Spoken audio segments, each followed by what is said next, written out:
kids used to climb to the top, and Nancy drove her crazy. And they would sit out on the ledge and look at the people as they walked by. And she hated the place anyhow. And I'm going to tell you what she did to get them to move out. But George Pardee was the first governor to move in here. That was in 1903. What an interesting story. When we go into the Capitol, and I don't know that we're going to get in today, but if we do, and when I used to get groups into the Capitol, I would always end my tour in front of the painting of George Pardee. And people would, there's never anybody there. And people would go, okay, why are we seeing George Pardee? Well, George Pardee not only was the first governor to live here, but he had no desire to be governor. He was a doctor, and everyone in Sacramento liked him. And in 1903, neither party could come up with a candidate that anyone liked. They literally didn't like any of the candidates. But everybody liked George Pardee. So both parties, the only time it ever happened in California history, asked George Pardee, why don't you run? And we're going to kind of both support you. And so he accepted. So he was known as the compromise candidate, and he knew it. And he established something that we still hear the phrase today. He worked in the Capitol, and he had the open door policy. If you wanted to go see Governor George Pardee, and you were willing to wait a little while, George Pardee would let you in. The open door policy. Come on in. I was the compromise candidate. So he was governor during the daytime, and at night he would make house calls as the doctor, Dr. George Pardee. And people, when I would take them to the painting, they'd say, well, that's good, Alan, a good story. But there's 40 governors, and yet we're only seeing a few. Why did you take us here? I'll tell you why. Because George Pardee had a philosophy while he was governor. He believed that if you had armrests on your chairs, it was a sign of laziness. So he had no armrests on any of the chairs in the Capitol while he was governor. When he left office, he wanted to announce to the state that he was retiring from public office.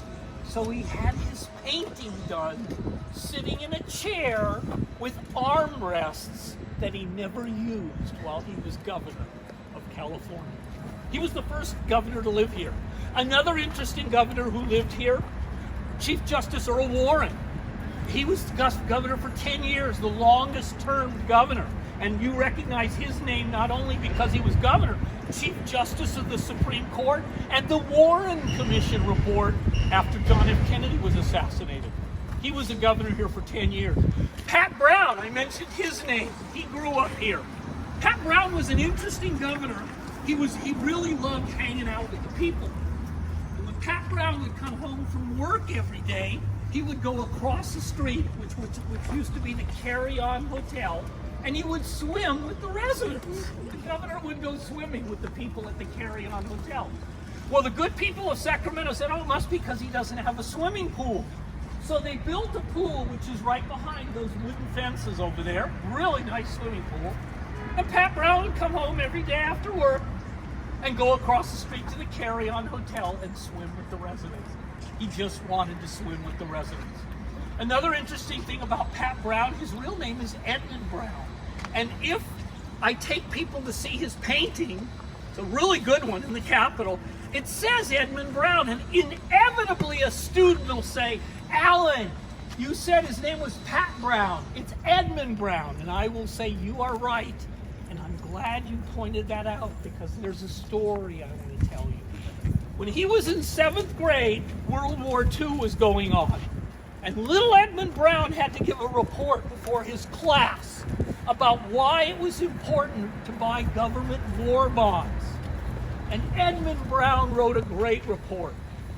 And then he got in front of the class when he had to give an oral report, and at the end of his report he said, I knew not what others may think, but as for me, give me government war bonds or give me death. And of course Patrick Henry had given the very famous, give me liberty or death, give me death, back in 1775. They began calling him Pat Jr. after Patrick Henry. The name stuck. and he became Pat Brown for the rest of his life. And of course, the last governor we wanted to talk about, Governor Ronald Reagan, lived here for a few months. In 1967, before he became president of the United States, only governor we've ever had, became president. This place had been condemned in 1954. 23 years governors were living here after it had been condemned. The reason it had been condemned is because it wasn't safe past the third floor to stand on the floor. It literally could collapse. But governors kept living here, and Ronald Reagan wanted to live here, and Nancy hated it. She couldn't get him to move out. So this is what she did. They'd been here about 3 months. She invited the chief of the fire department over for dinner. He'd never been here, doesn't know much about it. And he goes, you know what, after I make dinner for you, I'm going to give you a tour of the house. Nancy, thank you, that is great. She made him a wonderful dinner.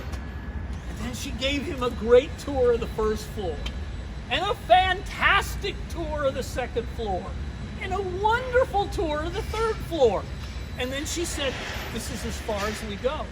What? No, there's 3 more floors. Let's keep going. We can't. Why not? Because this house has been condemned. The 4th through the 6th are not safe. It was condemned 23 years ago. And the fire department chief said, really? And the week after, Ronald Reagan got a letter from the fire department saying, you have 1 month to move out. The house has been condemned.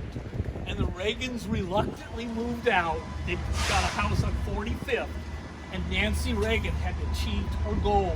We had no governor who lived there again for 50 years, until 2017, Jerry Brown. So that's a little bit about the history. One more thing. One of the students noticed that there's a horse's head over there by the stable. That's because the governors used to ride a horse and buggy to work. And that's where the horses stayed when they were not taking the governor to the Capitol. So I'll give you